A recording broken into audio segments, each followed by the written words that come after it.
तक मृत्यु नहीं हुई थी वहां पर, तब तक किसी ने मृत्यु कुंभ कहा था उसको?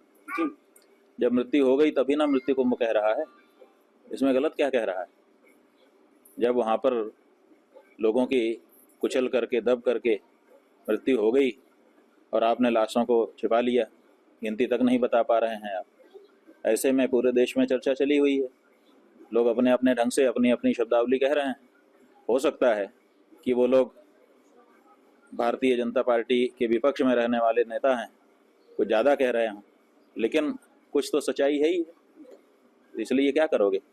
जिसको आप मौका दे देंगे तो वो तो कहेगा ही। बात यह है कि आप लोगों को अब नींद खुली है। ये तो पहले ही से एनजीटी ने कहा था, जब कुंभ का आयोजन होने वाला था उसके पहले ही कहा था कि गंगा और यमुना की जो धाराएं हैं उनका जल स्नान योग्य नहीं है, आचमन योग्य नहीं है।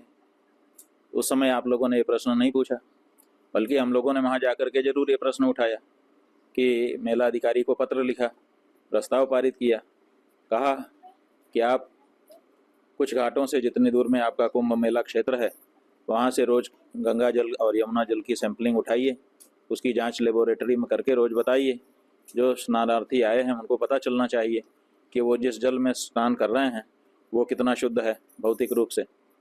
लेकिन वहाँ के मेला प्रशासन ने ये तो नहीं किया, वहाँ की सरकार ने ये तो नहीं किया। तो ऐसी परिस्थिति में मजबूर हैं लोग, मल मिश्रित जल में स्नान करने के लिए मजबूर हैं। ये आपने किया हुआ है, इसमें व्यक्तियों का दोष नहीं है, इसमें वहाँ पर जो कार्यदायी सरकार या संस्था है, प्रशासन है, सारा दोष उसका है। अब ये तो वहाँ के व्यवस्थापकों को पूछिए, उन्होंने तो कहा था कि 40 करोड़ लोग आने वाले हैं और उन्होंने 100 करोड़ की व्यवस्था कर रखी है। तो जब 40 करोड़ में 100 करोड़ की व्यवस्था उनकी थी, 100 करोड़ में अगर 140 करोड़ आते तब अव्यवस्था होती तो हम मानते कि ज़्यादा लोग आ गए इसलिए अव्यवस्था हो गई। लेकिन वहाँ के जो मुख्यमंत्री हैं आदित्यनाथ जी, उन्होंने वक्तव्य किया था कि हमने 40 करोड़ लोग हमको बताए जा रहे हैं कि आएंगे और हमने 100 करोड़ की व्यवस्था कर रखी है। तो जब 100 करोड़ की व्यवस्था थी तो 40-50 करोड़ में ही वो दरक क्यों गई आपकी व्यवस्था? ये तो उन्हीं से प्रश्न पूछा जाने की जरूरत है। दुनिया बदल रही है और ये ला रही है भारत के लिए इन्फिनिट अवसर, जिसे हम कहते हैं मिनट इन्फिनिट। आइए आइडियाज ऑफ इंडिया के मंच पर समझे इसी मिनट इन्फिनिट को 21 और 22 फरवरी abplive.com पर।